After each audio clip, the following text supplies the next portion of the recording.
அனன்ய பக்தி என்றால் என்ன? ஒருவருக்கு இரு குருக்கள் இருந்தால் சரியா தவறா? அல்லது ஒரு ஒரு காலகட்டத்துக்கு அப்புறமும் இன்னொரு குருவை நாம் மாற்றி அமைத்துக் கொண்டால் அது சரியா தவறா? குருவை எப்படி தேர்ந்தெடுப்பது? விவேகானந்தரை இப்போ ஒரு குருவை சோதிப்பது சரிதானா என்ற இம்மாதிரியான ஒரு கேள்விகளை நாம் அடுக்கடுக்காக கேள்வி கேட்டிருக்கின்றோம். இதற்குண்டான விடையை நாம் ஒவ்வொன்றாக காணலாம் என்று நினைக்கின்றேன். சோ த வெரி ஃபாஸ்ட் கேள்வி அனன்ய பக்தி என்று ஒன்று சொல்லப்பட்டிருக்கின்றது. ஞானேஸ்வரியில் மிக பிரதானமாக மிக ஆழமாக வலியுறுத்தப்பட்ட ஒரு விஷயமாகவும் அது இருக்கின்றது. இப்போ பக்தி அப்படின்னு சொல்லும் போது அது அனன்ய பக்தியாக இருந்தால் மட்டுமே அது பக்தி என்றும் சொல்லப்பட்டிருக்கின்றது. சரியா? மற்ற வகை பக்திக்கு விபச்சார பக்தி என்ற அளவிற்கு மிக மோசமாக ஞான ஞானதேவர் அதை சாடி இருக்கின்றார் என்பதை நாம் காண்கின்றோம். அது என்னப்பா அனன்ய பக்தினா என்னதான்ப்பா அப்படின்னா, ஒரே ஒருவரை மற்றும் வேறு கதியற்றவனாக நீ ஒரே ஒருவரை மற்றும் நீ பற்றி கொண்டால் அதற்கு பெயர் அனன்ய பக்தி என்று பெயர். சரியா? அப்போ இப்ப தெய்வங்கள் எடுத்துக்கிட்டீங்கன்னா பல தெய்வங்கள் இருக்கு. அப்ப பல தெய்வங்கள் கிட்ட போயிட்டு அவரை எந்த அழகா ஞானேஸ்வரியில திட்டியிருப்பாரு அப்படின்னா, திங்கட்கிழமைன்னா இந்த கடவுள் கும்பிட்டா எனக்கு அதை கொடுப்பாரு. செவ்வாய்க்கிழமைன்னா அம்பிகையை கும்பிடு, இந்த வெள்ளிக்கிழமைன்னா இந்த விநாயகரை கும்பிடு. So something like that. Chaturthi வந்தா விநாயகனை கும்பிடு, ஏகாதசி வந்தா கண்ணனை கும்பிடு என்றெல்லாம் மனிதர்கள் பேசுவது அப்படிங்கிறது தான் விபச்சார பக்திங்கிற பேர்ல அவர் கொண்டு வர்றாரு. சோ இங்க பக்தி அப்படிங்கிறது உணர்வு மயமானது, உணர்வோடு உணர்வு கலக்க வேண்டிய ஒரு விஷயமாக இருக்கக்கூடியது பக்தி. சரியா? நீ பிச்சை எடுக்கிறதுக்காக செய்யற பக்தியில தான் இந்த மாதிரி விபச்சார பக்தி எல்லாம் வரும் இல்லையா? ஆனா ஞானத்தை கற்றுக்கொள்ள வேண்டும் என்று ஒரு முடிவோடு நீ இறைவனையோ குருவையோ பற்றும் போது அங்கே இந்த பிச்சை எடுக்க வேண்டிய அவசியம் எல்லாம் வராது. உன்னை ஒப்படைக்க வேண்டிய விஷயமாக வருகிறது. சரியா? உன்னை நீ ஒப்படைக்க வேண்டிய விஷயம் அப்படிங்கிறது ஒருத்தர்கிட்ட எப்படி வரும்? சரி, ஒருத்தர்கிட்ட மட்டும்தானே முடியும். பல பேர்கிட்ட நம்ம எப்படி ஒப்படைக்க முடியும்? சரியா? அப்போ ஒருவரிடம் மட்டும்தான் உன்னை ஒப்படைக்க முடியும் என்பதை புரிந்து கொள்ள வேண்டும். So that we call it as the real பக்தி. அதுதான் அவர் அனன்ய பக்தி அப்படிங்கிறார். இப்ப பக்தினாலே ஒப்படைப்பது அப்படின்னு நீங்க புரிஞ்சுக்கிட்டீங்கன்னா, சரணாகதி செய்வதற்காக வருவதற்கு பேர் பக்தி அப்படின்னு புரிஞ்சுக்கிட்டீங்கன்னா, அது ஒருத்தர்கிட்ட மட்டும் தானேங்க வரும். அது இப்படி பல பேர்கிட்ட வர முடியும். சோ தேர்ஃபோர் அனன்ய பக்தி அப்படிங்கிற பேர்ல அவர் சிம்பிளா சொல்றாரு, வேறு கதியற்றவனாய் ஒரே ஒருவரிடம் முழுமையாக உன்னை ஒப்படைக்கும் ஒரு விஷயத்தை பக்தி என்று பார்க்கும்போது அது பலரிடம் வர வாய்ப்பே இல்லை என்று மிகவும் திட்டவட்டமாக சொல்லிவிடுகிறார்.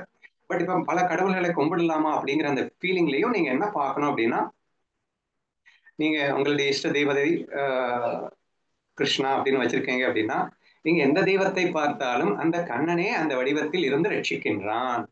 இப்ப சரஸ்வதி, சரஸ்வதி என்ன அருள் பாலிக்கின்றாள்? படிப்பு கொடுக்கிறார். ஆஹா, என் கண்ணன் சரஸ்வதி உருவிலே எனக்கு அருள்பாலிக்கின்றான் நினைச்சுக்கோங்க, தப்பில்லை. சரியா? இப்ப உங்க பாவம் எங்க இருக்குன்னா கண்ணன்ட்ட தான் இருக்கு. பாவம் வந்து சரஸ்வதி கிட்ட இல்ல. சரஸ்வதிங்கிறது ஒரு நேம் தான், ஆனா ஆக்சுவலி கண்ணன் தான் சரஸ்வதி வேஷத்தில் வந்து உங்களுக்கு படிப்பு அப்படிங்கிறத சொல்லி கொடுக்குறான். லக்ஷ்மியை கும்பிடும் போது நம்ம எதுவும் கேட்கக்கூடாது ஆக்சுவலா பக்தியில. சோ அவள் கொடுக்கின்றாள்னே வச்சுப்போம், அவளாவே கொடுக்குறாள். பணத்தை அள்ளி கொடுத்துட்டா அப்படின்னா, ஐயோ கண்ணன் லக்ஷ்மியா வந்து எனக்கு அள்ளி கொடுக்கின்றானே என்ற ஃபீலிங்க்கு அவன் வருவான். சரியா? அப்படி அவன் பக்தனாக இருந்தான் என்றால் அவன் அனன்ய பக்தியில் இருக்கின்றான் என்ற அர்த்தம். அதை விட்டுட்டு ஒவ்வொரு தெய்வத்துக்கிட்டையும் ஒவ்வொரு விஷயமா பிச்சை எடுத்து வேண்டிக்கிட்டு இருந்தான்னா அது விபிச்சார பக்தியில் தான் போய் முடியும் என்ற அடிப்படையில் இந்த முதல் கேள்விக்கான பதிலை நீங்கள் புரிந்து கொள்ள முயற்சி செய்யுங்கள். This is what explain in the ஞானேஸ்வரியில. அவர் தெளிவா திட்டவட்டமா இதைத்தான் அவர் எக்ஸ்பிளைன் பண்ணியிருக்காரு. சரியா? ஏன்னா உணர்வோடு கலத்தல் அன்று உன்னையே நீ ஒப்படைத்தல் என்பது ஒரே இடத்தில் மட்டும்தான் முடியும் என்ற ரீதியிலே நீங்கள் அணுகினால் அனன்ய பக்தி என்றால் என்னவென்று மிக சுலபமாக நீங்கள் புரிந்து கொள்ள முடியும். சரியா? இப்ப நெக்ஸ்ட், ஒரே நேரத்துல 2 குருக்கள் இருக்கலாமா, அது சரியா தவறா என்ற ஒரு கேள்வி கேட்டால் திட்டவட்டமாக ஆணித்தரமாக தவறு என்ற பதிலை நான் பிரசன்ட் செய்ய விரும்புகின்றேன். சரியா? ஒரே நேரத்துல 2 பேரிடம் நாம் கேட்டு அதை நாம் புரிந்து கொண்டு வாழ்வில் அமல்படுத்தி ஞானியாவது என்பது எனக்கு தெரிஞ்சு மேபி 0.0001% யாராவதுக்கு ஒரு வேலை சாத்தியம் இருந்தாலும் இருக்கலாமோ என்னவோ எனக்கு தெரியல. But according to my point of view it is impossible என்பதை நான் ஸ்ட்ராங்காக மறுக்கின்றேன். சரியா? ஏன்பா அப்படி சொல்ற அப்படின்னு கேட்கலாம். அதாவது விஷயம் ஒண்ணுதானேப்பா, இவங்க எப்படி சொல்றாங்க அதே விஷயத்தை தான் அவங்க சொல்றாங்க, அதே விஷயத்தை தான் அவங்க சொல்றாங்க. இவங்களும் பகவத்கீதை தானே சொல்றாங்கப்பா, அவங்களும் பகவத்கீதை. இன்ஃபேக்ட் இவங்களும் ஞானேஸ்வரி தான் கத்து தர்றாங்க, அவங்களும் ஞானேஸ்வரி தானப்பா கத்து தர்றாங்க என்று நீங்கள் கேட்கலாம். But the way of approach என்று ஒன்று இருக்கிறது, த வே ஆஃப் பிரசன்டேஷன் என்று ஒன்று இருக்கிறது. சரியா? அப்போ ஒரே விஷயத்தை தான் ஒருத்தர் வந்து வேற ஒரு விதமா ப்ரெசென்ட் பண்ணுவாங்க, அல்லது வேற ஒரு அப்ரோச்ல வந்து ப்ரெசென்ட் பண்ணுவாங்க. இப்போ என்ன எடுத்துக்கிட்டீங்கன்னா, வெல்கம் தி டிஃபிகல்டிஸ் அப்படிங்கிறது என்னுடைய அப்ரோச் அப்படிங்கிறது உங்களுக்கு ஓரளவு தெரிஞ்சிருக்கும், சரியா? என்னுடைய வே ஆஃப் அப்ரோச் எல்லாமே எப்படி இருக்கு அப்படிங்கிறது உங்களால ஓரளவு புரிஞ்சு கொள்ள முடியும். ஒரே விஷயம் தான், ஞானேஸ்வரிங்கிற ஒரே விஷயத்த நான் எப்படி ப்ரெசென்ட் பண்றேன் அப்படிங்கிற அந்த விஷயத்தை நீங்க கூர்ந்து கவனிச்சீங்க அப்படின்னு சொன்னா, கண்டிப்பா you can able to understand that இன்னொருத்தர் சொல்ற விதம் மாதிரி என்னுடைய சொல்ற விதம் இருக்க முடியாது. அப்கோர்ஸ் ரெண்டு பேருமே ஞானேஸ்வரி தான் சொல்றாங்க, பட் ரெண்டு பேருமே அப்ரோச்ல ஒன்னா இருக்கிறதுக்கு வழி இல்லை. ஏன்னா each one is unique in this world என்பதை நீங்கள் அறிவீர்கள். அப்படி இருக்கும்போது அந்த அப்ரோச்ல டிஃபரன்ஸ் இருக்கும். இந்த அப்ரோச் டிஃபரன்ஸை கரெக்டா நான் புரிஞ்சுக்கிட்டு, இவங்க அந்த அப்ரோச்ல இருந்து அவங்க அதை அப்படி பேசியிருக்காங்க, அதனால அதை அப்படி சொல்லியிருக்காங்க, ஆனா இவங்க இதை இப்படி இந்த இன்டென்ஷன்ல இப்படி பேசியிருக்காங்க, அதனால இது இப்படி பேசியிருக்காங்க என்று நான் சரியாக புரிந்து கொண்டு நான் அதை எடுத்துக்கொள்வேன் என்ற வல்லமை எனக்கு இல்லப்பா, சரியா? So therefore I am telling you, இது முற்றிலும் தவறு என்ற ஒரு விவாதத்துக்கு நான் வருவதற்கு காரணம் அதுதான், சரியா? இப்ப நம்ம ஒரு கொஸ்டினை கேட்டோம்ல, எப்பா இப்ப நான் என்கிட்டயே நீங்க கேட்கலாம், இப்போ நிறைய தடவை நானே சொல்லியிருக்கேன், கிருஷ்ணன் கிருஷ்ணன் மேல எனக்கு பக்தி வந்தது, அப்புறம் அதுக்கப்புறம் தான் எனக்கு ஞானதேவர் மேலேயே பக்தி வந்தது அப்படின்னு எல்லாம் கூட நான் பேசினதை நீங்க கவனிச்சிருக்கலாம். அப்ப நீ வந்து கிருஷ்ணன் மேலேயும் பக்தி வச்சிருக்க, ஞானதேவர் மேலேயும் பக்தி வச்சிருக்க, இல்ல வெறும் பெருசா தவறுன்னு பேசிட்டு இருக்க என்று நீங்கள் கேள்வி கேட்கலாம் அப்படின்னு வச்சுக்கோங்களேன். சி, லைஃப்ல நமக்கு இன்ஸ்பிரேஷனா 1000 பேர் இருக்கலாங்க. நமக்கு இன்ஸ்பிரேஷன் 1000 பேர் இருக்கலாம். உணர்வோடு கலந்து ஒருவரிடம் ஒப்படைக்கும் விஷயத்தில் ஒருவர் தான் இருக்க முடியும். நல்லா புரிஞ்சுக்கோங்க. இன்ஸ்பிரேஷன் இஸ் டிஃப்ரெண்ட் ஃப்ரம், என்ன சொல்றது, உணர்வோடு கலந்து நம்மை ஒப்படைக்கின்ற அந்த ஒரு விஷயம் என்பது எல்லா இடத்துலையும் வராது அப்படின்னு சொல்ல வரேன். உதாரணமா பக்தர்கள் கதைகள்லாம் நம்ம நிறைய கேட்கிறோம். இப்போ 4 நாளைக்கு முன்னாடி கூர்மதாசர் கதையை சொன்னாங்க. அதை கேட்கும்போது பயங்கரமா இன்ஸ்பயர் ஆகி உரி உரி அழுகிறவனே கூட வச்சுக்கோங்க. But it doesn't mean that எனக்கு கூர்மதாசரை குருவாக ஏற்றுக்கொண்டு அவரிடம் என்னை ஒப்படைக்க வேண்டும்ங்கிற ஃபீல் வந்ததா அப்படின்னா வராது, வரணுன்ற அவசியமும் இல்லை, சரியா? பட் அதுல நான் என்ன எடுத்துக்கணுமோ அது மட்டும் தான் எனக்கு ஃபீல் ஆகுது. அந்த ஒரு வைராக்கியம், அந்த ஒரு பக்தி, அவர் அவள் அந்த அவர் அவர் விட்டல் மேல் வச்ச பக்தி நான் என் குரு மேல வைக்கணும் அப்படின்னு தான் எனக்கு தோணுமே தவிர, அந்த இன்ஸ்பிரேஷன் வந்து அப்படியே அதுவா மாறிச்சா அப்படின்னா அது மாறல அப்படிங்கிற மாதிரி வரும், சரியா? அப்படியேதான் ஞானத்தை வாழ்ந்து காட்டிய கண்ணன் எனக்கு மிகப்பெரிய இன்ஸ்பிரேஷனாக இருந்தான். ஏன்னா அதுக்கு முன்னாடி வரைக்கும் ஞானத்தை அனுபவிக்க முடியுமா என்ற கேள்விக்குறியில் இருக்கும்போது வாழ்ந்து காட்டி எனக்கு ஒரு இன்ஸ்பிரேஷனை கொடுத்ததே அவனாகத்தான் இருந்தான். ஆதலால் அவனுக்கு மிகப்பெரிய இன்ஸ்பிரேஷன் பக்தின்னு வேணா வச்சுக்கோங்க வந்தது. ஆனால் அதை எனக்கு காட்டியது யார் என்று பார்க்கும்போது உணர்வுபூர்வமாக என்னோட கலந்தது யாருன்னா ஞானதேவர் தான். எனக்கு அந்த கண்ணன் இன்ஸ்பிரேஷன் ஆனதுக்கு காரணமே ஞானதேவர் தான். இந்த ஞானத்தை முழுசா நான் கத்துட்டு அதுக்கப்புறம் கிருஷ்ணலீலையை பார்த்த, நான் இந்த ஞானமே படிக்காம பகவதத்தை படிச்சிருந்தேன் அப்படின்னா எனக்கு கண்ணன் வந்து இன்ஸ்பிரேஷனாவே இருந்திருக்க மாட்டான். ஏன்னா ஃபுல்லா ஞானம் முழுசா எனக்கு ஞானதேவன் கொடுத்துட்டான். ஆனா அதை வாழ்க்கையில பிராக்டிக்கலா சாத்தியமே இல்லையோன்னு நினைச்சிட்டு இருக்கும்போது அந்த ஞானமயமாகவே ஒவ்வொருத்தரும் அந்த கண்ணனை பார்க்கும்போது இதைத்தானே ஞானேஸ்வரியில படிச்சோம், இதைத்தானே ஞானேஸ்வரியில படிச்சோம் என்று சொல்லி ஐயோ வாழ்ந்து காட்டுகின்றான் என்று அந்த இன்ஸ்பிரேஷனுக்கே காரணம் யாருன்னா ஞானதேவனாக தான் இருந்தான். இன்ஃபேக்ட் அந்த இன்ஸ்பிரேஷனுக்கு அப்புறமா ஞானதேவன் மேல் அதிக அளவு கடந்த பக்தி வளர்ந்தது அப்படின்னு சொன்னேன். பக்தியை வளர்க்கதற்கு இன்ஸ்பிரேஷனாக இருந்ததே கண்ணன் என்றும் நான் சொல்லியது வாஸ்தவம் தான், இல்லை என்று மறுக்கவில்லை. ஆனால் உண்மையில் உணர்வோடு கலந்து சரணாகதி யாரிடம் செய்ய முடியும் என்று கேட்டால் அது ஒருவரிடம் தான் செய்ய முடியும் என்ற அடிப்படையில் ஒரு பதிலை நான் சொல்லுகின்றேன். அதாவது நீங்க இந்த கொஸ்டினை கேட்டா என்ன பதில் சொல்றது அப்படின்னு. நெக்ஸ்ட் என்னன்னா, கிருஷ்ணர் சொன்ன ஸ்லோகங்கள் 700, ஞானதேவர் சொன்ன ஓவிகள் 9,000. எது எனக்கு இன்சைட்டை கொடுத்துச்சு அப்படிங்கிறது ஒண்ணு இருக்கு இல்லையா? அதாவது எனக்கு சான்ஸ்கிரிட்டும் தெரியாது, ஒண்ணும் தெரியாது, நம்ம பகவத்கீதா படிக்கவே இல்லை, அது வேற விஷயம், சரியா? நம்ம படிச்சது மட்டுமே ஞானேஸ்வரியா மட்டும்தான் இருந்தது. பட் இப்ப அந்த ரெண்டு ஸ்லோகங்கள்ல ஒரு வேலை படிச்சு அது இன்ஸ்பயர் ஆகி அது புரிஞ்சு இது புரிஞ்சிருந்து அந்த ரெண்டுமே கரெக்டா ஒண்ணு அப்படின்னு புரிஞ்சிருந்தா மேபி, நல்லா புரிஞ்சுக்கோங்க, பாவத்துல நல்லா புரிஞ்சுக்கோங்க, உணர்வு மயமாக கலந்து ஒன்றாகின்ற பாவம் அப்படிங்கிறது 2 பேரிடத்தில் வருமா அப்படின்னா இப்படி இருந்தா வேணா ஒத்துக்கோங்க அப்படின்னு சொல்றேன். இப்ப நான் வந்து ஃபர்ஸ்ட் பகவத்கீதையை படிக்கணும். பகவத்கீதையை அந்த ரெண்டு வரியை படிச்சுனோடனே ஃபுல்லா உணர்வு மூலியமாக என் கண்ணனோடு கலந்து அதே விஷயத்தை அப்படியே ஞானதேவர்கிட்ட கேட்டு அச்சு பிசகாம அப்ரோச்ல கூட, சரியா, இந்த வே ஆஃப் அப்ரோச்ல கூட அப்படியே கண்ணனை போலவே ஞானதேவனும் சொல்லி இருக்கின்றான் என்று பார்த்து, அப்ப இந்த ரெண்டு பேருக்கும் வெறும் நேம் தான் டிஃபரன்ஸ் என்னால பார்க்க முடிஞ்சா. நல்லா புரிஞ்சுக்கோங்க. கிருஷ்ணருக்கும் ஞானதேவருக்கும் வெறும் நேம் தான் எனக்கு டிஃபரன்ஸ் அப்படின்னு பார்க்க முடிஞ்சா அந்த இருவரிடத்தில் பக்தி செலுத்தினால் அதுவும் அனன்ய பக்தி தான். பட் இன் கேஸ் உங்களுக்கு டிஃபரன்ஸ் தெரிஞ்சிருச்சு, ஆனாலும் நான் வந்து ரெண்டு பேர்கிட்ட பக்தி வைக்கிறேன் அப்படின்னு சொன்னா, I don't think that it will go in right way அப்படின்னு எனக்கு தெரியல. ஏன்பா அப்படி சொல்றேன், ஏன்பா அப்படி சொல்றேன்னு உனக்கு கேட்கலாம். சிம்பிள் ரீசன், அப்ரோச் டிஃபரன்ஸ் அப்படிங்கிறதுனால ஒரு விஷயத்தை அவங்க எக்ஸ்பிளைன் பண்ணி முடிச்சிருப்பாங்க. நீங்க அதை உணர்வுமயமா எடுத்துக்கொண்டிருக்கும் போது இன்னொருத்தர் போய் கேட்குறீங்க. இப்ப பிரச்சனை என்னன்னா ரெண்டு பேருக்கிட்டையுமே நீங்க வந்து உணர்வுமயமா கலக்கலாம்னு நினைக்கும் போது அது அப்படியே ஆப்போசிட்டா வந்துருச்சு அப்படின்ன உடனே மனம் சிதறல அடைந்து விடும் அப்படின்னு சொல்றேன். மனசு ரெண்டா வெடிச்சே போடும். ஏன்னா எனக்கு ரெண்டு பேர் இடத்துலயும் உணர்வு இருக்கு, ஆனா ரெண்டும் கருத்துக்களும் ஆப்போசிட்டா இருக்கு. புரிந்து கொள்ளும் சாமர்த்தியம் என்னிடம் இல்லை. அப்படின்னா என்ன செய்வீங்க என்பதுதான் கேள்வி. உடனே நீங்க என்ன சொல்லுவீங்க? எனக்கு தான் குரு இருக்காரு, நான் அவர்கிட்ட போய் கேட்பேன். அவர் அவருடைய அப்ரோச்ல பதில் சொல்லிடுவாரு, இவர் இவருடைய அப்ரோச்ல பதில் சொல்லிடுவாரு. ரெண்டையும் புரிந்து கொள்ள வேண்டியது எப்படி என்ற விஷயத்தில் டோட்டலாக மிகப்பெரிய மனக்குழப்பம் அடைவதற்கான வாய்ப்புகள் இருக்கின்றது என்ற அடிப்படையில் பார்க்கும்போது கண்டிப்பாக நம்ம வந்து, அதுக்காக நான் வந்து யார்கிட்டையும் கேட்க வேணாம்னு சொல்லலைங்க, நீங்க கேளுங்க.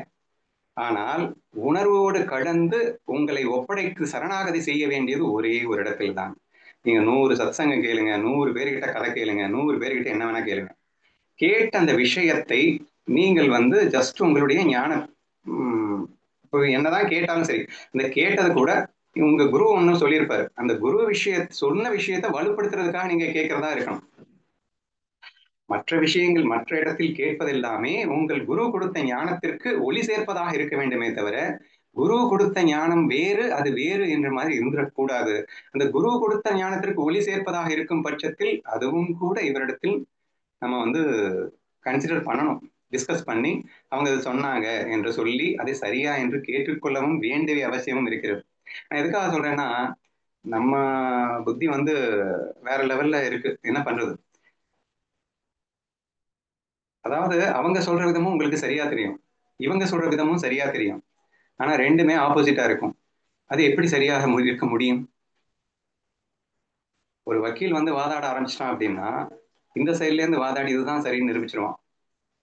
அவனையே வந்து டே அதுக்கு ஆப்போசிட் கட்சியில இருந்து பேசி நிரூபிடா அப்படின்னு சொன்னா அந்த கட்சியில இருந்து வாதாடி நிரூபிச்சிருவான். அவன் நிரூபிச்சிட்டான் அப்படின்னதுக்கு அப்புறம் நீங்க ரெண்டுக்குமே மண்டையாட்டினீங்கன்னா நீங்க எவ்வளவு பெரிய முட்டாளா இருப்பீங்கன்னு யோசிக்க முடியுதான்னு கேட்கிறேன். ஏங்க, நமக்குன்னு ஒரு உணர்வோடு ஒரு விஷயத்துல கலக்கிறதுக்கு ரெடியா இருந்தா உங்களுக்கு ஒரு பிரச்சனையும் வராது. ரெண்டு இடத்துல கேட்கும்போது சொல்லுகின்ற விதத்தின் அடிப்படையில் ரெண்டுமே சரி என்று தோன்றிவிட்டால் நீங்க எங்க போவீங்க என்பதுதான் என்னுடைய கேள்வி, சரியா? சோ தேர்ஃபோர் அதன் அடிப்படையில் பார்க்கும்போது கண்டிப்பாக குருவிடத்தில் அனன்ய பக்தி மட்டுமே இருக்க வேண்டும். சரணாகதி என்பது ஒருவரிடத்திலுமே நிகழ்த்த முடியும் என்ற அடிப்படையிலும் கூட கண்டிப்பாக அது குரு ஒருவராகத்தான் உங்களுக்கு இருக்க முடியும் என்பதை புரிந்து கொள்ள முயற்சி செய்யுங்கள். அது எப்படி எனக்கு தெரியும் அப்படிங்கிறது அடுத்தடுத்த கொஸ்டின்ல வருது, நான் அதை அப்புறமா சொல்றேன். இப்போ குரு அப்படின்னு ஒரு வார்த்தை நம்ம யூஸ் பண்றோம். நீங்க நம்ம குரூப் மெம்பர்ஸ் கூட எடுத்துக்கோங்க, எல்லாருமே எடுத்துக்கோங்க. தயவு செய்து ரொம்ப ஈஸியா யூஸ் பண்ணிடுவாங்க. நிறைய பேர் வந்து என்ன நீங்கள் உங்களை குருவா வச்சிருக்கேன் அப்படி இப்படின்னு சொல்லணும், நான் உங்களை திட்டதான் செய்வேன் அப்படிங்கிறது தெரியும் உங்களுக்கு. ஸோ குருங்கிற word it's not an easy word to use it so easily. நான் மறுபடியும் சொல்றேன், குருங்கிற வேர்டு யூஸ் பண்ணினீங்கன்னாலே நீங்கள் உங்கள் உணர்வோடு கடந்து உங்களையே நீங்கள் ஒப்படைக்க தயாராகின்ற ஒரு விஷயத்தில் மட்டும்தான். இப்படி ஆயிட்டீங்கன்னா மட்டும்தான் நீங்க குருனே சொல்லணும். when you are not such a way அப்படின்னு இருக்கும்போது நீங்கள் எப்படி மற்ற எல்லா ஆசிரியர்களை பார்க்கிறீர்களோ, எத்தனையோ விஷயங்கள் எவ்வளவோ நமக்கு கத்துக் கொடுக்குறாங்க, அந்த மாதிரி நாமளும் நீங்க கத்துக் கொடுத்துட்டு இருக்கோம் என்ற ஒரு ஃபீலிங்ல தான் நீங்க பார்க்கணும் என்பதை முதலில் புரிந்து கொள்ளுங்கள் அப்படிங்கிறது ஃபர்ஸ்ட் விண்ணப்பம், சரியா? அதே மாதிரி உலகத்துல எந்த குருவுமே தன்னை குரு என்று சொல்லிக் கொள்ள மாட்டார். இன்ஃபேக்ட் குரு வந்தனத்துல இப்பதான் படிச்சுட்டு இருக்கோம், சோ அதுல மிக தெளிவாக ஒரு விஷயத்த சொல்லியிருப்பார். குரு தன்னுடைய சிஷ்யர்களை தன் நண்பனாக மட்டுமே பாவனை செய்வான். தனக்கு சிஷ்யர்கள் என்ற ஒரு பாவனை அவனுக்கு வராது. தன்னை குரு என்றும் அடுத்தவர்களை சிஷ்யம் சொல்லிட்டான், அவன் அத்வைத பாவனையில் இருந்து விலகிட்டான் அர்த்தமே. அத்வைத பாவனையில் இருப்பவனுக்கு பேர் தான் குரு அப்படின்னா, அவன் அனைத்தும் ஒன்றாக பார்த்து கொண்டிருக்கும் போது, அனைவரும் ஞானிகளே, ஆனாலும் இப்போதைக்கு சும்மா நாச்சுக்கும் விளையாட்டு நடந்து கொண்டிருக்கிறது என்ற ஒரு ரீதியிலே இருக்கும் போது, தான் குரு, இவன் சிஷ்யன், நான் மேலே கீழே என்ற ஃபீலிங்கே அவனுக்கு இருக்காது. அவன் ஜஸ்ட் ஃப்ரெண்ட்லி பாவத்துல மட்டும்தான் இருப்பான் என்று அமிர்த அனுபவத்துல ஞானேஸ்வர் சொல்லியிருக்காரு. சரியா? இப்போ கேட்கக்கூடிய அவர்களும் கூட தேவையில்லாமல் குரு என்ற சப்தத்தை உபயோகிக்காமல் அவர்களும் நட்பு ரீதியிலே தான் முதலில் கேட்க வேண்டும் என்பது எனது விண்ணப்பம். எத்தனை பேருக்கு அவனை கேட்க தப்பே இல்லை. ஆனா நட்பு ரீதியில் கேட்கும் போது எதுவுமே தவறு கிடையாது. இங்க குரு இருவரிடத்தில் இருக்கக்கூடாதுன்னு மட்டும்தான் நான் சொன்னேனே தவிர யார்கிட்டையுமே எதுவும் கேட்கக்கூடாதுன்னு நான் சொல்லல. சரியா? ஆனா அதுலயும் டேஞ்சர் இருக்குன்னு நான் சொல்லிட்டேன். பல பேர்கிட்ட கேட்கும்போது அந்த அளவுக்கு உங்களுக்கு கெப்பாசிட்டி இருந்து உங்களுக்கு மண்டை குழம்பாம இருந்தா கேளுங்க. பட் ஆனாலும் பெருசா கன்ஃபியூஷன் வராது. ஏன் கன்ஃபியூஷன் வராதுன்னா நீங்க குருவா எடுத்துக்கல. குருவா எடுத்துக்கல அப்படிங்கிறப்ப அந்த வேர்ட்ஸை நீங்க வந்து மோர் இம்பார்ட்டன்ஸ் கொடுக்க மாட்டீங்க. அது உங்களுக்கு எந்த அளவுக்கு யூஸ் ஆகுமோ அதை எடுத்துட்டு நீங்க பாட்டு போட்டுட்டு போயிட்டே இருப்பீங்க. இப்ப குருன்னு சொல்லிடும் போது என்ன ஆகும் அப்படின்னா, ரெண்டு பேரும் நான் குருவை எடுத்துக்கிட்டேன் அப்படின்னு சொல்லிட்டு இங்க ஒரு வேர்ட்ஸ் வருது, இங்க ஒரு வேர்டு வருது அப்படிங்கிறப்போ டோட்டலா நமக்கு மண்டை வெடிச்சு போயிடும்.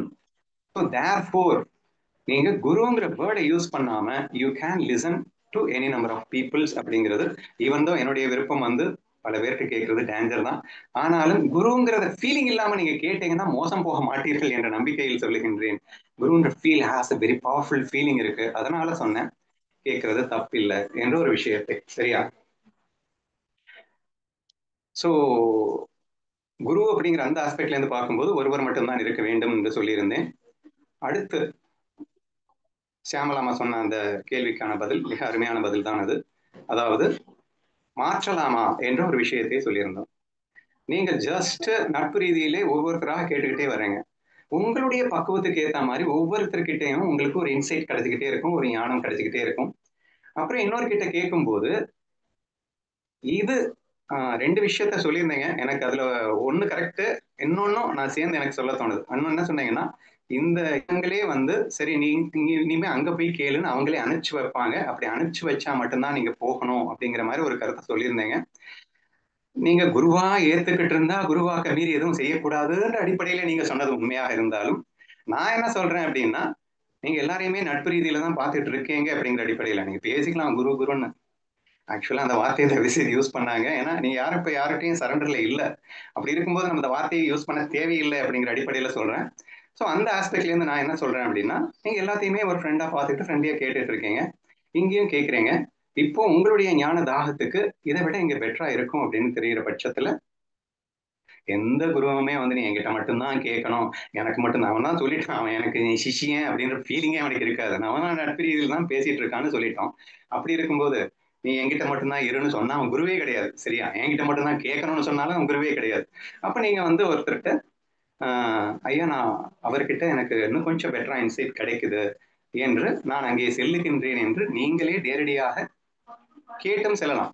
அவரா போன்னு சொன்னாதான் போவேன் என்று சொல்லுவதை விட அங்கே நான் கேட்கும்போது எனக்கு மிகவும் உபயோகமாக இருக்கின்றது, நான் அங்கேயே கேட்டுக்கொள்ளட்டுமா என்று அவரிடம் ஒரு இன்ஃபர்மேஷனாக சொல்லிவிட்டு கூட நீங்கள் வரலாம் என்பது என் கருத்து. அவர் உத்தரவிட்டால் மட்டும்தான் என்பது நீங்க குரு ரேஞ்சுக்கு போனா மட்டும்தான் அவர் உத்தரவு மீறி பண்ண முடியாதுன்றது வரும் என்ற அடிப்படையில் அந்த ஒரு விஷயத்தை மட்டும் நான் வந்து எக்ஸ்ட்ராவா சொல்ல விரும்புறேன். மற்றபடி ஷியாமலாமா சொன்ன மாதிரி ஜஸ்ட் எல்லார்கிட்டையும் நம்ம வந்து ஒவ்வொரு ஸ்டெப்லையும் ஒவ்வொரு சொன்னாங்க இல்லையா, எனக்கு பக்தி இது மட்டும்தான் பஜன் மட்டும்தான் பிடிச்சிட்டு இருந்தது அப்படின்னு சொல்லிட்டு ஒரு காலகட்டத்தில் அப்போ அந்த கேத்த மாதிரி ஒரு டீச்சர்ஸ் வந்து நமக்கு கைட் பண்ணிட்டு இருப்பாங்க. அதை நீங்க கேட்டுக்கிட்டே இருப்பீங்க. அடுத்த ஒரு ஸ்டேஜ்ல வந்து இன்னொரு விஷயம் அடுத்த ஸ்டெப் வரும். நம்ம தான் சொல்லியிருக்கோமே கர்மயோகம், பக்தி யோகம், ஸ்டெப் பை ஸ்டெப்பா ஞான யோகம் அப்படின்னு படிப்படியா நம்ம மேலே ஏறுவோம்.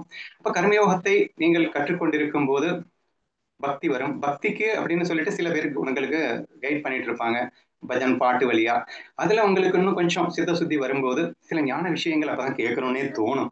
சரியா? அப்ப ஞான விஷயங்களை பேசுபவர்களிடம் கேட்க தோணும் போது எக்ஸ்ட்ராவா அங்க போவீங்க. இப்பயும் வந்து ஐ எம் நாட் யாரையும் குருன்னு சொல்லாதீங்க. ஸ்டெப் பை ஸ்டெப்பா போகிற வரைக்கும் கூட நீங்க ஒரு நட்பு ரீதியில ஒரு கைடா நீங்க எல்லார்கிட்டையும் கேட்டுட்டு இருக்கீங்க என்ற ரீதியிலே டிராவல் பண்ணினீங்கன்னா லைஃப்ல 100% கன்ஃபியூஷனே ஆகாம இருக்கிறதுக்காக நான் பேசிட்டு இருக்கேன். ஸோ அப்படியே டிராவல் பண்ணிட்டே இருந்தீங்கன்னா ஒரு காலகட்டத்துல இந்த ஞான விஷயங்களை கேட்கும்போது இந்த கர்மயோகம் அண்ட் பக்தி யோகம் இதிலே ஓரளவு மேம்பட்டு மனசு பக்குவம் அடைந்து சித்தம் சுத்தம் அடைந்து ஓரளவுக்கு சரணாகதி மனம் தயாரான பிறகு அதுக்கப்புறம் தான் குருங்கிற சப்தம் எல்லாம் யூஸ் பண்ணணும். சரியா? எடுத்தெடுப்புலயே நான் எனக்கு அவர் குரு எனக்கு இவர் குரு அப்படின்னு சொல்றதுல எனக்கு என்னமோ அர்த்தம் இருக்கிறதா எனக்கு தெரியல. ஏன்னா சரண்டர் ஆகிறதுக்காக நீ செலக்ட் பண்றதன் அப்படிங்கிறப்ப சரண்டர் ஆக தயாராயிட்டியா? சரண்டருக்கு எங்க நம்ம தான் உச்சக்கட்ட ஈகோல இருக்கமே. அப்படி இருக்கும்போது நாம ஏன் வந்து ஒருத்தர் குருன்னு பேரை சொல்லக்கூடாது இல்லையா? அது குருன்ற வார்த்தையை கொச்சைப்படுத்தது ஆகாதா என்ற அடிப்படையில் நான் சொல்லுகின்றேன். முதலில் உங்கள் சித்தம் சுத்தம் அடையும் வரை பியூர் ஹார்ட்டடா நீங்க வந்து ஒரு ஞான யஜ்யத்துக்கு தயாராகின்ற வரை மோட்ச இச்சை என்று சொல்லக்கூடிய முமுட்சுவாக மாறிய பிறகு பூரண சரணாகதிக்கு உங்கள் மனம் தயாராகிய பிறகு நீங்கள் குரு என்ற சப்தத்தை உபயோகப்படுத்த வேண்டும் என்று நான் கேட்டுக்கொள்கிறேன். சரியா? சரி. இப்போ நெக்ஸ்ட் அந்த ஞான விஷயங்களை கேட்க தூண்டும் போது சித்தம் சுத்தம் அடைந்த பிறகு அப்பதான் வந்து ரியலா நடக்கும் அப்படின்னு சொல்றான். உணர்வோடு உணர்வு கலத்தல். அதுக்கு முன்னாடி வந்து அவரை பார்த்தவொடனே எனக்கு பட்டாம்பூச்சி பறக்கிற மாதிரி இருந்தது, எனக்கு அப்படியே ஞானி ஆயிட்ட மாதிரி ஃபீல் ஆச்சு என்று சித்தம் சுத்தமாகலாமலே கூட நமக்கு லைக்ஸ் அண்ட் டிஸ்லைக்ஸ்ல நிறைய வரும். ஏன்னா ஏன்னா நமக்கு ஒருத்தர் வந்து ஹீரோவை பார்த்த உடனே அவன் 4 ஸ்கில் அப்படிங்கிற ஒரு பேஸ் இருக்கு இல்லையா? பேச்சு திறனில் நம்ம மயங்கிறது உண்டு, அழகுல மயங்கலாம், பேச்சு திறன்ல மயங்கலாம், அது வே ஆஃப் ஸ்டைல்ல மயங்கலாம். இப்படி வெவ்வேறு விதமான அவர்கள் கொடுக்கும் ஞானத்தை விட அவரிடத்தில் ஸ்கில்ல வந்து நமக்கு அதிகமான மயக்கம் ஏற்படும். ஸோ இதெல்லாம் வந்து எனக்கு உணர்வோடு உணர்வு நாங்க கலந்துட்டேன், ஸோ எனக்கு உணர்வு வந்துருச்சு அப்படின்னு சொல்லி இங்க ஏமாத்திக்கணும்னு அவசியம் இல்லை. இதெல்லாம் சித்தம் சுத்தம் ஆகாத போது வருகிறது. அதனாலதான் நான் தெளிவா சொல்றேன், சித்தம் சுத்தம் ஆன பிறகுதான் குரு என்ற வார்த்தையை யூஸ் பண்ணுங்க. அது வரைக்கும் நீங்க வந்து ஃப்ரெண்டாவே வந்து டீல் பண்ணலாம் என்ற ஒரு விஷயத்தை நான் மீண்டும் மீண்டும் சொல்லிக் கொண்டிருக்கிறேன். சரியா? அப்போ உணர்வோடு கலத்தல் அப்படிங்கிறது எப்படி வரும் அப்படிங்கிறது அதுக்குண்டான ஆன்சர் அடுத்த கேள்வியிலேயே இருக்கு. அதுக்குண்டான ஆன்சர் நம்ம சார் சொன்னதுதான். அந்த கேள்வி என்ன கேட்டிருக்க? எப்படி நீ தேர்ந்தெடுப்பாய் என்ற ஒரு கேள்வி கேட்டிருக்கின்றோம் இல்லையா? இந்த எப்படி தேர்ந்தெடுப்பாய் அப்படிங்கிற கேள்விக்கு ஆன்சர் வந்து நம்மால தேர்ந்தெடுக்கவே முடியாதுங்க. குருவை உங்களால தேர்ந்தெடுக்கவே முடியாது என்பதுதான் பதில். குரு என்பவர் உன்னை தேடி வருவார், தானாக கிடைக்கும். அது எப்படி கிடைக்கும், எப்படி தேர்ந்தெடுப்பார்னா, சித்தம் சுத்தமானதுக்கு அப்புறம் உனக்குள்ள இருக்கிற ஈஸ்வரன் வேலை பார்க்க ஆரம்பிப்பான். அவன் உனக்கு காட்டி கொடுப்பான்.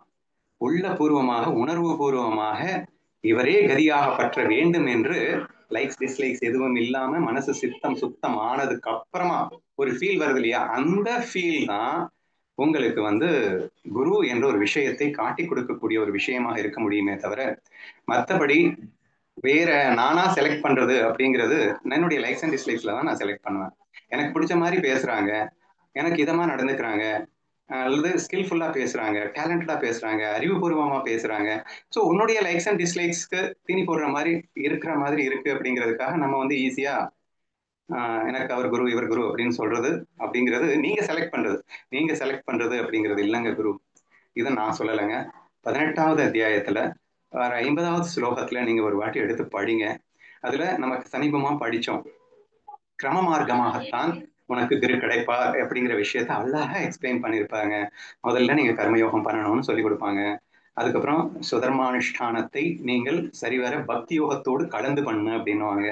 சுதர்மானுஷ்டானத்தை பக்தி யோகத்தோடு கலந்து நீ பண்ணும்போது அந்த சுதர்மானுஷ்டானத்தால் வந்த அந்த பலனையும் இறைவனுக்கே அர்ப்பணிக்கும் போது அந்த இறைவன் அர்ப்பணித்த உடனே அவன் உனக்கு வைராகிய சித்தி கொடுப்பான் என்றும், அந்த வைராகிய சித்தி உன் மனதிலே பற்ற பிறகு உங்கள் முழு வைராகியம் உனக்கு வந்த பிறகு குரு கிடைப்பார் என்றும், அந்த குரு உபதேசம் அதுக்கப்புறம் தான் உனக்குள்ள வந்து பிரம்மமயமாக ஆன்மமயமாக, அதாவது ஆத்மானந்தமாக உனக்கு மலரும் என்றும். இந்த கிரம மார்க்கம் தான் 18வது அத்தியாயத்தினுடைய ரூல். என்னன்னா, step by step procedure to achieve the jnana அப்படிங்கிற விஷயத்தை தான் காட்டுறாரு.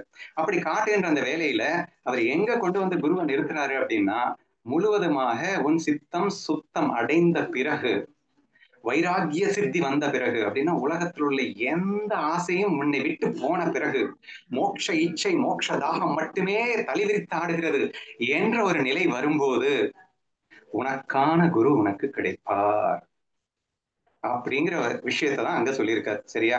அது கிடைப்பார் அப்படிங்கிறது எப்படின்னா, அப்பயும் வந்து 100 பேர் இருப்பாங்க, உனக்கு சொல்லிக் கொடுத்தவங்க 100 பேர் இருப்பாங்க. ஆனா உன் உள்ளிருந்து அந்த கண்ணனே உனக்காக செயல்படுவான். இவர்தான் உன் குரு என்று ஆணித்தரமாக புரிய வைப்பார். உங்களுக்கு கன்ஃபியூஷனே வராது. அந்த அளவுக்கு எந்த விதமான எல்லளவும் கன்ஃபியூஷன் இல்லாம குருவை தேர்ந்தெடுப்பது மட்டுமில்லை, சரணாகதி செய்வதிலும் எந்த விதமான தங்குதடையும் இருக்காதுங்க. சரியா? இப்ப லைக்ஸ் அண்ட் டிஸ்லைக்ஸோட நீங்க செலக்ட் பண்ற குரு கிட்ட சரணாகதி எல்லாம் செய்யவே முடியாதுங்க. ஏன்னா லைக்ஸ் அண்ட் டிஸ்லைக்ஸ் இருக்கிறதுனால எல்லாமே 100% பிடிக்காதுல்ல. ஒரு நீங்க பிடிச்சது அப்படிங்கிற ஒரு விஷயத்த வச்சு நீங்க வந்து பிடிச்சிருச்சு அவதான் குருன்னு சொல்றீங்க. ஆனா அங்கிருந்து பல விஷயங்கள் வரும்போது அது உங்களுக்கு டிஸ்லைக்ஸா மாறும். லைக்ஸும் டிஸ்லைக்ஸாமா மாறி மாறி வந்துகிட்டு அங்க சரணாகதின்றது இம்பாசிபிளாகவே மாறிவிடும். ஆனால் மனம் சுத்தமான பிறகு லைக்ஸ் அண்ட் டிஸ்லைக் அங்க இடம் இல்லை. முழுக்க மோட்ச தாகத்தில் இருக்கும் போது உனக்கு எது சரி என்று புரிய வருகிறது. ஒண்ணு. ரெண்டாவது, யார் சொன்னாங்க, மீனா ஏதோ சொன்னான்னு நினைக்கிறேன். அதாவது நீங்க இதுக்கு முன்னாடி என்ன பண்ணிடுவீங்க அப்படின்னா, பகவத்கீதைனா என்னன்னு புரிஞ்சிடும், பக்தி ஐ மீன் ஞானம்னா என்னன்னு புரிஞ்சிடும், அத்வைதம்னா என்னன்னு புரிஞ்சிடும். இவைகள் எல்லாம் தியரட்டிக்கலா நீங்க புரிஞ்சு வச்சுட்டு இருப்பீங்க. ஆனா புரிஞ்சு வச்சுட்டு இருந்த விஷயத்த ஒருவர் உங்கள் முன்னால் வாழ்ந்து காட்டுகின்ற ஒரு விஷயம், எனக்கு எப்படி நடந்ததோ அந்த மாதிரி, எனக்கு கிருஷ்ணன் கிடைச்சான் அப்படின்னு சொல்ற மாதிரி அந்த எல்லா ஞானமும் இப்ப இருக்கு. உங்களை வந்து மிஸ்கைட் யாரும் பண்ணிட முடியாது. தியரட்டிக்கலா தான் இருக்கு.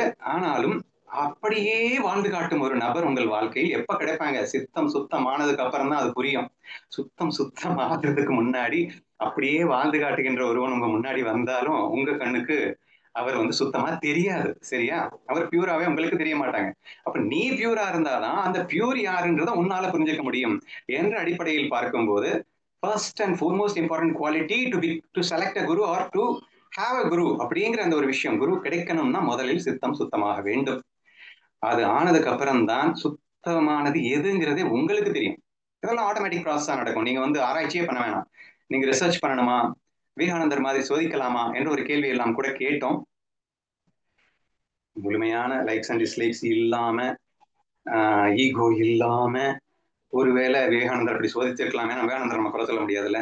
ஸோ தேர்ஃபோர் ஒரு மகான் அப்படிங்கிறதுனால, ஏன்னா அதுவும் வந்து சாஸ்திரத்துல கொடுத்துருக்காங்கன்னா அதுவும் ஒரு வழிகாட்டுதல் தானே. ஆனா பி கேர்ஃபுல் தட் சித்தம் சுத்தம் அடைந்த பிறகு நீ குருவை சோதனை செய். சித்தம் சுத்தம் அடைந்த பிறகு குருவை சோதனை செய்தால் தப்பில்லை.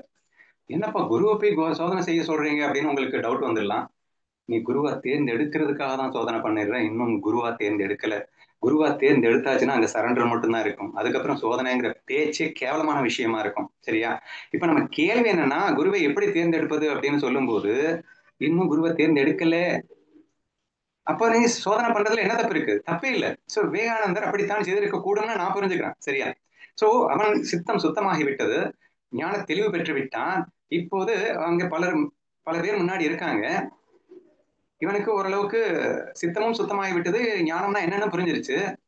அதை இவன் லைக்ஸ் அண்ட் டிஸ்லைக்ஸ் இல்லாம, ஈகோ இல்லாம சோதித்தால் தவறல்ல. அவன் குருவை சோதிக்கவில்லை, குருவை தேர்ந்தெடுப்பதற்காக சோதிக்கின்றான். என்னும் போது அவன் சாதாரணமாக ஒரு மனிதரை பார்க்கின்றான், அவர் குருவாக இருக்கக்கூடுமா என்பதை சோதிக்கின்றான்.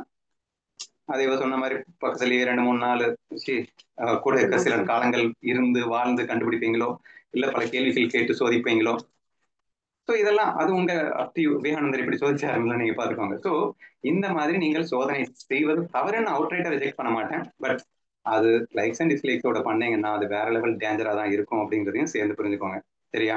அப்போ அந்த ஸ்டேஜ்ல எனக்கு அது அவசியமே படாதுங்க. நீங்க ஒரு சித்தம் சுத்தம் ஆயிடுச்சுன்னா ஈஸ்வரன் நம்மளை ஆட்டோமேட்டிக்கா கைட் பண்ணிடுவான். நீங்க சோதனை பண்ணி எடுத்துக்கு இந்த ரேஞ்சுக்கெல்லாம் போகாது. அப்படியே போனாலும் அது வந்து ஒரு ஃபன்னா தான் இருக்கும். சரியா? ஸோ தேர்ஃபோர் அந்த விஷயத்தை நீங்க அப்படி புரிஞ்சுக்கணும் அப்படின்னு சொல்ல வரேன். சரியா? நீ நெக்ஸ்ட் அந்த கேள்விக்கு சொல்லிட்டேன்னு நினைக்கிறேன். இப்போ குரு எப்படி தேர்ந்தெடுக்கிறது அப்படிங்கிற கேள்வி, குருவை நீங்க தேர்ந்தெடுக்க முடியாது. நீங்க ஃபர்ஸ்ட் சுத்தமாகணுங்கிறது தான் ஃபர்ஸ்ட் திங். அதுக்கப்புறம் நீங்கள் விவேகானந்தர் மாதிரி தேர்ந்தெடுக்கிறதால் தவறில்லைன்னு நான் சொல்லியிருக்கேன். பட் அந்த அவசியம் உங்களுக்கு வராது, தானாகவே உங்களுக்கு அது கிடைக்கும் அப்படிங்கிற விஷயத்தையும் புரிஞ்சுக்க ட்ரை பண்ணுங்க.